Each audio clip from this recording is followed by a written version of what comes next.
ಏನಪ್ಪ ಬೌಲ್ ಇಟ್ಕೊಂಡು ಕೂತಿದ್ದಾಳೆ ಅಂದ್ಕೊಬಿಟ್ರಾ. ಸೊ ಈ ಬೌಲಲ್ಲಿ ಒಂದು ಮ್ಯಾಜಿಕ್ ಇದೆ ಕಣ್ರಿ, ಏನಂತ ಹೇಳ್ತೀನಿ. ಸೊ ಈ ಬೌಲ್ ನೀವು ಟ್ರಿಜೋರಿಲಿ ಇಟ್ಟರೆ ಸಾಕು, ನಿಮಗೆ ಹಣದ ಸುರಿಮಳೆನೇ ಆಗುತ್ತೆ. ಸೊ ಆ ಥರ ಸುರಿಮಳೆ ಆಗುತ್ತೆ. ಏನು ಹೋಮ್ ರೆಮಿಡಿ ನೋಡ್ಕೊಬರೋಣ ಬನ್ನಿ. Hi friends, welcome back my YouTube channel. ಎಲ್ಲ ಹೇಗಿದ್ದೀರಾ? ಎಲ್ಲರೂ ಚೆನ್ನಾಗಿದ್ದೀರಾ ಅಂದ್ಕೊಳ್ತೀನಿ. ನಾನು ಕೂಡ ಚೆನ್ನಾಗಿದ್ದೀನಿ. ಸೊ ಇವತ್ತು ಯಾವುದ್ರ ಬಗ್ಗೆ ಮಾತಾಡ್ತಾ ಇದ್ದೀನಿ ಅಂದರೆ, ಆ್ಯಕ್ಚುಲಿ ವಿಡಿಯೋ ಸ್ವಲ್ಪ ಲೇಟ್ ಆಯಿತು, ಬಟ್ ಇನ್ನೂ ಟೈಮ್ ಇದೆ. ಸೊ ನೋಡಿ, ಮಾಡ್ಕೊಳ್ಳೋರು ಮಾಡ್ಕೊಳ್ಳಿ ಅಂತ ವಿಡಿಯೋ ಮಾಡ್ತಾಯಿದ್ದೀನಿ. ಸೊ ಮೌನಿ ಅಮಾವಾಸ್ಯೆ ಸಂಡೇ ಬಂದಿದೆ, 18ನೇ ತಾರೀಕು, ಅಂದರೆ ಇವತ್ತಿನ ದಿನವೇ ಬಂದಿದೆ. ಸೊ ಹಾಗಾಗಿ ಈ ದಿನ ಎಲ್ಲ ಏನು ಮಾಡ್ಬೋದು ಅಂತಲೇ ಹೇಳ್ತೀನಿ. ಕನ್ಫ್ಯೂಷನ್ಸ್ ಇದೆ. ಸೊ ಅಮಾವಾಸ್ಯೆ ಯಾವಾಗ ಶುರು ಆಗುತ್ತೆ ಅಂತೇಳಿ. ಅಮಾವಾಸ್ಯೆ ಶುರುವಾಗುವಂಥದ್ದು 18ನೇ ತಾರೀಕು ಬೆಳಗನ ಜಾವ ಎಷ್ಟು ಗಂಟೆ ಗೊತ್ತುಂಟಾ? ಬರೆದಿಟ್ಕೊಂಡಿದ್ದೀನಿ.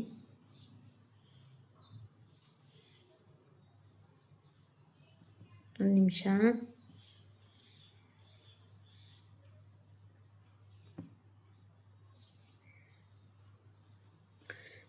ಬೆಳಗಿನ ಜಾವ 12 ಗಂಟೆ 3 ನಿಮಿಷಕ್ಕೆ ಎಂಡ್ ಆಗೋದು 19ನೇ ತಾರೀಕು 1 ಗಂಟೆ 21 AM ಅಂದರೆ ಬೆಳಗ್ಗೆ ಟೈಮಲ್ಲಿ. ಸೊ ಶುರುವಾಗೋದು ಅಷ್ಟೇ ಬೆಳಗಿನ ಜಾವ, ಎಂಡ್ ಆಗೋದು ಬೆಳಗಿನ ಜಾವ. ಸೊ ಈ ಟೈಮಲ್ಲಿ ಬ್ರಾಹ್ಮಿ ಮುಹೂರ್ತದಲ್ಲಿ ಮುಗ್ದೋಗಿರುತ್ತೆ ಈ ವಿಡಿಯೋ ಮಾಡಬೇಕಾದ್ರೆ. ಸೊ ಈ ಅಮಾವಾಸ್ಯೆ ದಿನ ಏನು ಮಾಡಬೇಕು ಅನ್ನೋ, ಈ ಅಮಾವಾಸ್ಯೆ ದಿನ ಕೆಲವೊಬ್ಬರು ತುಂಬ ಹಣಕ್ಕೋಸ್ಕರ ಕಷ್ಟಪಡ್ತಾ ಇರ್ತಾರೆ, ಅಥವಾ ದುಡ್ದಿದ್ದ ದುಡ್ಡು ಕೈಯಲ್ಲಿ ಉಳಿಯಲ್ಲ. ಅಂಥವ್ರು, ಅಥವಾ ಯಾರಿಗಾದರೂ ಸಾಲ ಕೊಡಬೇಕು, ಸಾಲ ಅವ್ರಿಗೆ ಕೊಡ್ಲಿಕ್ಕೆ ಆಗ್ತಾಯಿಲ್ಲ, ಇಲ್ಲ ಯಾರಿಗಾದರೂ ಹಣ ಕೊಟ್ಟಿದ್ದೀರಾ, ಅವ್ರ ಕಡೆಯಿಂದ ಹಣ ಬರ್ತಾ ಇಲ್ಲ. ಸೊ ಮನಸ್ಸಲ್ಲಿ ಮನೆಯಲ್ಲಿ ಎಲ್ಲ ಇದೆ, ನೆಮ್ಮದಿ ಇಲ್ಲ. ಸೊ ಈ ಥರದ್ದೆಲ್ಲ ನಾನಾ ಕಾರಣ. ಸೊ ಹೆಣ್ಮಕ್ಳಿಗೆ ಗೊತ್ತಿರುತ್ತೆ. ಸೊ ಅದನ್ನೇನು ಎಕ್ಸ್ಪ್ಲೇನ್ ಮಾಡಿ ಹೇಳಬೇಕಾಗಿಲ್ಲ. ಸೊ ಮನೇಲಿ ಎಲ್ಲದೂ ಇರುತ್ತೆ, ಒಂಥರ ನೆಮ್ಮದಿ ಇರಲ್ಲ. ಅತ್ತೆ ಸೊಸೆ ಜಗಳ, ಅಥವಾ ಗಂಡನ ಕಂಡ್ರೆ ಹೆಂಡ್ತಿಗಾಗಲ್ಲ, ಮಕ್ಳಿಗಾಗಲ್ಲ. ಸೊ ಈ ಥರದ್ದೆಲ್ಲ ಇರುತ್ತೆ.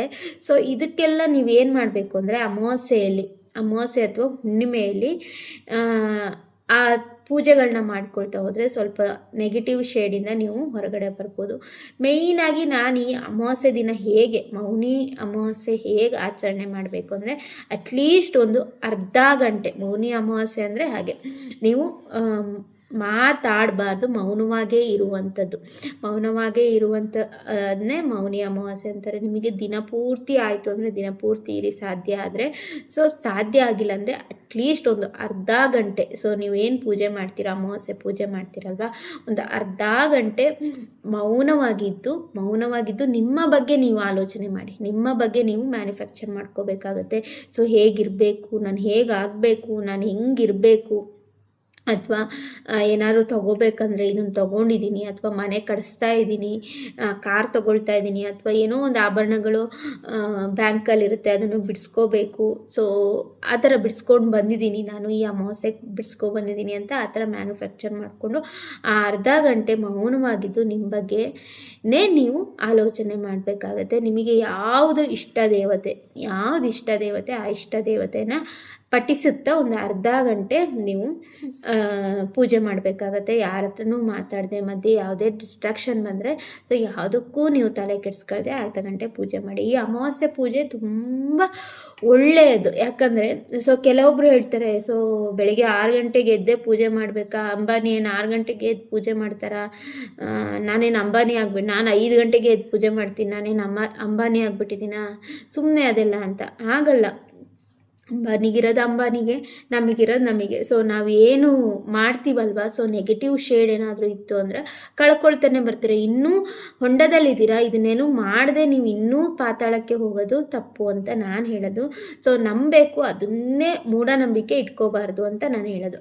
ಸೊ ಅದರಲ್ಲಿ ನಾನು ಮಾಡುವಂಥ ಅಮಾವಾಸ್ಯೆ ಪೂಜೆಯಲ್ಲಿ, ಈ ಮೌನಿ ಅಮಾವಾಸ್ಯೆ ಪೂಜೆಯಲ್ಲಿ ನಾನು ಏನು ಮಾಡ್ತೀನಿ, ಒಂದು ಮಿರಾಕಲ್ ಅಂತಲೇ ಹೇಳ್ಬೋದು. ಸೊ ಇದೊಂದು ರೆಡಿ ಮಾಡಿಕೊಂಡು ನೀವು ದೇವ್ರ ಮನೆಯಿಂದ ನಿಮ್ಮ ಟ್ರಿಜೋಡಿಲಿ ಇಟ್ಕೊಬಿಟ್ರೆ ಸೊ ನಿಮಗೆ ವರ್ಷ ಪೂರ್ತಿ, ಸೊ ನೀವು ಈ ಅಮಾವಾಸ್ಯೆಯಲ್ಲಿ ಮಾಡಿದ್ರೆ ನೆಕ್ಸ್ಟ್ ಅಮಾವಾಸ್ಯೆಗೆ ತೆಗಿಬೇಕಂತಿಲ್ಲ. ಮೌನಿ ಅಮಾವಾಸ್ಯೆ ನೆಕ್ಸ್ಟ್ ಅಮಾವಾಸ್ಯೆಗೆ ನೀವು ಅದನ್ನು ತೆಗೆಯುವಂಥದ್ದು. ವರ್ಷ ಪೂರ್ತಿ ನಿಮಗೆ ಏನೇ ಕಷ್ಟಗಳು ಬಂದರೂ ಮಣ್ಣಿನ ಹಾಗೆ, ಅಥವಾ ಉಪ್ಪು ನೀರಲ್ಲಿ ಕರ್ಗೋಗುತ್ತಲ್ಲ, ಆ ಥರ ಕರ್ಗೋಗುತ್ತೆ. ಸೊ ಆ ಥರ ಇದನ್ನು ಮಾಡ್ಕೊಳ್ಳಿ, ತುಂಬ ಒಳ್ಳೆಯದು, ಹಣಕಾಸಿಗಂತೂ ತುಂಬ ಒಳ್ಳೆಯದು. ಸೊ ಕೆಲವೊಬ್ರು ಒಂದೊಂದು ರೂಪಾಯಿಗೂ ಪರದಾಡ್ತಿರ್ತೀರ, ಇನ್ನೊಬ್ರು ಬೇರೆಯವ್ರಿಗೆ ಹಣ ಕೊಟ್ಬಿಟ್ಟು ನೀವು ಅವ್ರ ಮನೆಗೆ ನಾಯಿ ಥರ ಅಲಗ್ತಾ ಇರ್ತೀರಾ ಅಥವಾ ನಾಯಿ ಥರ ಬೈಸ್ಕೊಳ್ತಾ ಇರ್ತೀರ, ಹಿಂಗೆ ಆಗೋದು. ಸೊ ಕೊಟ್ಟನ್ನು ಕೋಡಂಗೆ ಇಸ್ಕೊಳೋನು ಈ ವೀರಭದ್ರನೇ ಆಗೋದು. ಸೊ ಈ ಥರ ಆಗ್ತಿರತ್ತೆ. ಸೊ ಹಣ ಕೊಟ್ಬಿಟ್ಟಿರ್ತೀರ, ಅವ್ರ ಹತ್ರ ನಾಜೂಕಾಗಿ ವಸೂಲಿ ಮಾಡ್ಕೋಬೇಕಾಗುತ್ತೆ. ಸೊ ಅದಕ್ಕೂ ಅಷ್ಟೇ ಸ್ವಲ್ಪ ನಮಗೆ ಅನುಗ್ರಹ ಬೇಕಾಗುತ್ತೆ. ಕೆಲವೊಂದು ಕಡೆ ಹಸ್ತಗಳು ರೇಖೆ ಇರುತ್ತಲ್ವ, ಸೊ ನಮ್ಮ ಹಸ್ತಗಳ ಕೈಯಲ್ಲಿ ಇಸ್ಕೊಂಡವ್ರು ಯಾರೂ ವಾಪಸ್ ಕೊಡಲ್ಲ, ಅವ್ರು ಮಾತ್ರ ಒಳ್ಳೆ ಉದ್ಧಾರ ಆಗ್ತಾರೆ. ಸೊ ಆ ಥರ ವಾಪಸ್ ಕೊಟ್ಟರೆ ಅವ್ರದ್ದು ಏನು ಸಕ್ಸೀಡ್ ಇರುತ್ತಲ್ಲ ವಾಪಸ್ ಹೋಗ್ಬಿಡುತ್ತೆ ಅಂತ ದುಡ್ಡೇ ಕೊಡಲ್ಲ, ಅಂಥವ್ರು ಇರ್ತಾರೆ. ಸೊ ಹಾಗಾಗಿ ಇದನ್ನೊಂದು ತಂತ್ರ ಮಾಡ್ಕೊಳ್ಳಿ. ತಂತ್ರ ಮಾಡಿಕೊಂಡು ನೀವು ಟ್ರೆಜರಿಯಲ್ಲಿ ಇಟ್ಕೊಳ್ಳಿ. ನೋಡಿ ನೆಕ್ಸ್ಟು ನೀವು ಇದೇ ವಿಡಿಯೋಕ್ಕೆ ಬಂದು ನನಗೆ ಕಮೆಂಟ್ ಮಾಡ್ತೀರಾ ಒಳ್ಳೆಯದಾಗಿದೆ ಅಂತೇಳಿ. ಸಾಕಷ್ಟು ನಾನು ಮನಿ ಟಿಪ್ಸ್ನ ಹೇಳಿದ್ದೀನಿ, ತುಂಬ ಒಳ್ಳೆಯದಾಗಿ ಕಮೆಂಟ್ ಬಾಕ್ಸಲ್ಲಿ ಕಮೆಂಟ್ ಮಾಡಿದ್ದಾರೆ. ಬೇಕಿದ್ರೆ ನನ್ನ ಚಾನಲಲ್ಲಿ ಹೋಗಿ ವಿಡಿಯೋಸ್ ನೋಡ್ಕೋಬೋದು. ಸೊ ನಾನು ಆಲ್ ಇನ್ ಒನ್, ನನಗೇನು ಗೊತ್ತಿದೆ, ನನಗೇನು ಟ್ಯಾಲೆಂಟ್ ಇದೆ ಅಥವಾ ನನಗೇನು ವಿಷಯಗಳು ಗೊತ್ತಿದೆ, ಸತ್ಯವಾದ ವಿಷಯಗಳನ್ನ ನಿಮ್ಮೊಟ್ಟಿಗೆ ಶೇರ್ ಮಾಡ್ತಾಯಿದ್ದೀನಿ. ಸೊ ನನ್ನ ಈ ಚಾನಲಲ್ಲಿ ಇದೇ ಒಂದು ಪರ್ಟಿಕ್ಯುಲರ್ ವಿಡಿಯೋ ಹಾಕ್ತೀನಿ ಅಂತಲ್ಲ, ಆ್ಯಸ್ ಯೂಶುವಲ್ ಹೌಸ್ ವೈಫ್ ಲೈಫಲ್ಲಿ ಏನಾಗುತ್ತೆ ಅಥವಾ ಅವರು ಒಳ್ಳೇದಾಗಕ್ಕೆ ಏನು ಮಾಡ್ತಾರೆ, ಸೊ ಅದು ಎಲ್ಲ ವಿಷಯಗಳನ್ನ ಈ ಚಾನಲಲ್ಲಿ ಹೇಳ್ತಾ ಬರ್ತೀನಿ. ಸೊ ಪರ್ಟಿಕ್ಯುಲರ್ ಇಂಥದ್ದೇ ವಿಷಯ ಅಂತ ನಾನು ಈ ಚಾನಲಲ್ಲಿ ಮೆನ್ಷನ್ ಮಾಡಲ್ಲ. ಇವತ್ತು ಮನಿ ಟಿಪ್ಸು, ಅಮಾವಾಸ್ಯೆ ದಿನ ಹೇಗೆ ಮಾಡಬೇಕು, ಈ ಹೋಮ್ ರೆಮಿಡಿ ಅಥವಾ ಈ ತಂತ್ರನ ಹೇಗೆ ಮಾಡಿಕೊಂಡು ನೀವು ರೆಡಿ ಮಾಡ್ಕೋಬೇಕು ಅಂತ ಹೇಳ್ತೀನಿ ನಾನು. ನೋಡಿ, ಈ ಥರ ಮಣ್ಣಿನ ಮಡಿಕೆ ತೊಗೊಳ್ಳಿ. ನಿಮ್ಮ ಹತ್ರ ಗಾಜಿಂದಿತ್ತು ಅಂದರೆ ಒಳ್ಳೆಯದು. ಸೊ ಗಾಜಿಲ್ಲ ಅಂದರೆ ಮಣ್ಣು ಯೂಸ್ ಮಾಡಿ, ಯಾವುದೇ ಕಾರಣಕ್ಕೂ ಸ್ಟೀಲ್ ಯೂಸ್ ಮಾಡಬೇಡಿ, ಆಯಿತಾ. ಇದಕ್ಕೆ ನೀವು ಫುಲ್ಲು ಉಪ್ಪು ಹಾಕಬೇಕು. ಯಾವ ಉಪ್ಪು? ಕಲ್ಲುಪ್ಪು. ಫುಲ್ಲು ಕಲ್ಲುಪ್ಪು ಹಾಕೋಬೇಕಾಗತ್ತೆ. ಆಮೇಲೆ ಅಕ್ಷತೆಯನ್ನು ಹಾಕ್ಕೊಳ್ಳಿ. ಆಮೇಲೆ ಅರಿಶಿನ ಕುಂಕುಮ ಹಾಕಿ, ಹಾಗೆ 6 ಲವಂಗ ಚುಚ್ಚಬೇಕು. 6 ಲವಂಗ ಮತ್ತು 1 ರೂಪಾಯಿ ಕಾಯಿನು, ಅದು ನಿಮಗೆ 1 ರೂಪಾಯಿ ಕಾಯಿನು ಅಥವಾ 5 ರೂಪಾಯಿ ಕಾಯಿನು ಗೋಲ್ಡ್ ಕಲರಲ್ಲಿ ಬರುತ್ತಲ್ಲ, ನಿಮಗೆ ಬೆಳ್ಳಿ ಕಾಯಿನ್ ಇತ್ತು ಅಂದರೆ ಬೆಳ್ಳಿ ಕಾಯಿನು ಇಟ್ಬಿಡಿ. ಸೊ ಅದನ್ನು ಇಟ್ಕೊಂಡು 6 ಕಾಳು ಮೆಣಸು ಅದನ್ನು ಇಟ್ಟು 1 ಪಲಾವ್ ಎಲೆ. ಸೊ ಇದನ್ನು ಹಾಕಿಬಿಟ್ಟು ಇದನ್ನು ಕೆಂಪು ಬಟ್ಟೆಯಲ್ಲಿ ಕಟ್ಬಿಟ್ಟು ನೀವು ಅಮಾವಾಸ್ಯೆ ಪೂಜೆ ಏನು ಮಾಡ್ತೀರಾ, ಸೊ ಬೆಳಗ್ಗೆ ಆಗಿ ಹೋಗಿರುತ್ತೆ. ಸೊ ನಾನು ಈ ವಿಡಿಯೋ ಬರೋದ್ರೊಳಗೆ ಬೆಳಗ್ಗೆ ಪೂಜೆ ಕೆಲವೊಬ್ರದ್ದು ಆಗೋಗಿರುತ್ತೆ. ಇನ್ನು ಸಂಜೆ ಇನ್ನೊಂದು ಸಲ ದೀಪ ಇಡ್ತೀರಲ್ಲ, ಸಂಜೆ ಲಕ್ಷ್ಮೀ ದೇವಿಯು ಅಂದರೆ ಫೋಟೋ ಎದುರುಗಡೆ ಇಟ್ಬಿಟ್ಟು ಕೆಂಪು ಬಟ್ಟೆಯಲ್ಲಿ ಕಟ್ಟಿರ್ತೀರ ಅದನ್ನು.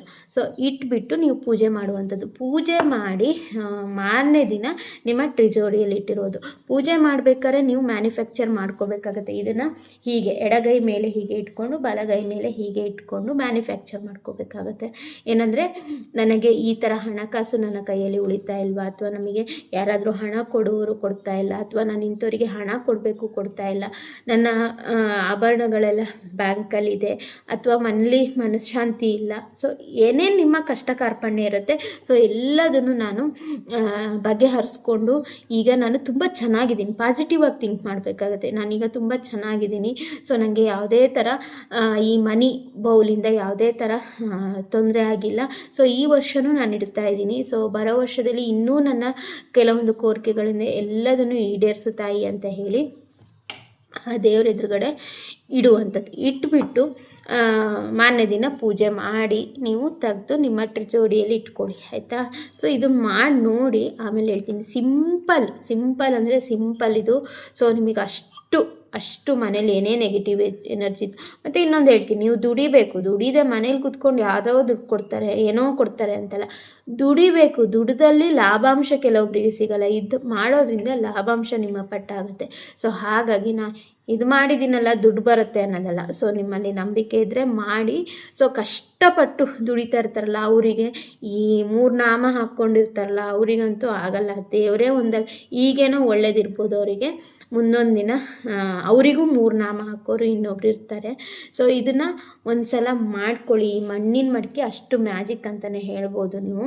ಸೊ ಖಂಡಿತ ಟ್ರೈ ಮಾಡಿ. ನಿಮ್ಮ ವ್ಯವಹಾರದಾಗಲಿ, ನೀವು ವ್ಯವಹಾರ ಮಾಡೋ ಸ್ಥಾನದಲ್ಲಿ ಆ ಪೂಜೆ ಮಾಡಿ ಆ ಗಂಟನ್ನು ಇದನ್ನ ಇಟ್ಟರೂ ಅಷ್ಟೇ ತುಂಬ ಒಳ್ಳೆಯದಾಗುತ್ತೆ. ಕಸ್ಟಮರ್ಗಳು ಅಟ್ರಾಕ್ಟಿವ್ ಆಗ್ತಾರೆ. ಸೊ ಎಲ್ಲದಕ್ಕೂ ಒಂದೇ ಬೇರೆ ಬೇರೆ ರೆಮಿಡೀಸ್ಗಳು ಅಥವಾ ಎಲ್ಲದನ್ನು ಮಾಡೋದಕ್ಕಿಂತ ಆಲ್ ಇನ್ ಒನ್ ಇದೊಂದೇ ಅಂತಲೇ ಹೇಳ್ಬೋದು. ಸೊ ನಾನು ಮಾಡಲಿಕ್ಕೆ ತಂದಿದ್ದೀನಿ. ಸೊ ವಿಡಿಯೋ ಬೇಗ ಬರಬೇಕಿತ್ತು. ಸೊ ನನಗೂ ಸ್ವಲ್ಪ ಹೆಲ್ತ್ ಅಪ್ಸೆಟ್ ಇರೋದ್ರಿಂದ ಸೊ ಮಾಡಲಿಕ್ಕಾಗಿಲ್ಲ. ಆನ್ಲೈನ್ ಕ್ಲಾಸು ಅದು ಇದು ಅಂತ ಹೇಳಿ ಫುಲ್ ಬ್ಯುಸಿ ಆಗಿಬಿಟ್ಟಿದ್ದೀನಿ. ಸೊ ಹಾಗಾಗಿ ಸೊ ಮಾಡ್ಕೊಳ್ಳಿ ಸ್ನೇಹಿತರೆ, ತುಂಬ ಒಳ್ಳೆಯದಾಗತ್ತೆ. ಇನ್ನೂ ಏನಾದರೂ ಡೌಟ್ ಇತ್ತು ಅಂದರೆ ಕಮೆಂಟ್ ಬಾಕ್ಸಲ್ಲಿ ಕಮೆಂಟ್ ಮಾಡಿ, ನಾನು ಎಲ್ಲ ಕಮೆಂಟಿಗೂ ರಿಪ್ಲೈ ಮಾಡ್ತೀನಿ, ನೋಡ್ತಾ ಇರ್ಬೋದು. ಸೊ ಹೋಪ್ಫುಲಿ ವಿಡಿಯೋ ಇಷ್ಟ ಆಗಿದೆ ಅಂದ್ಕೊಳ್ತೀನಿ. ಇಷ್ಟ ಆದರೆ ಲೈಕ್ ಮಾಡಿ, ಸಪೋರ್ಟ್ ಮಾಡಿ. ಸೊ ಸಿಗ್ತೀನಿ ಮತ್ತೊಂದು ವಿಡಿಯೋದಂಗೆ. ಮತ್ತೊಮ್ಮೆ ಹೇಳ್ತಾ ಇದ್ದೀನಿ, ನನ್ನ ಚಾನಲಲ್ಲಿ ಎಲ್ಲ ಥರ ವಿಡಿಯೋ ಬರುತ್ತೆ. ಆ್ಯಸ್ ಯೂಶ್ವಲ್ ಹೌಸ್ ವೈಫ್ ಅವ್ರದ್ದು ಮನಸ್ಥಿತಿ, ಅವ್ರು ಏನು ಮಾಡಬೇಕು, ಯಾವ ಥರ ದುಡಿಮೆ ಮಾಡಬೇಕು, ಯಾರ ಮನೇಲಿ ಅರ್ನಿಂಗ್ಸ್ ಮಾಡಬೇಕು, ಅಥವಾ ಅವರಿಗೋಸ್ಕರ ಏನು ಒಳ್ಳೇದಾಗಬೇಕು, ನಾನು ಏನು ಒಳ್ಳೊಳ್ಳೆ ಸ್ಟೆಪ್ ತೊಗೊಳ್ತೀನಿ ಅದನ್ನೆಲ್ಲ ನಿಮ್ಮೊಟ್ಟಿಗೆ ಶೇರ್ ಮಾಡ್ತೀನಿ ಅಷ್ಟೇ. ಸೊ ಇಂಥದ್ದೇ ವಿಡಿಯೋ ಬರುತ್ತೆ ಅಂತ ಹೇಳೋಕ್ಕಾಗಲ್ಲ ಪರ್ಟಿಕ್ಯುಲರ್ ಆಗಿ. So thanks for watching.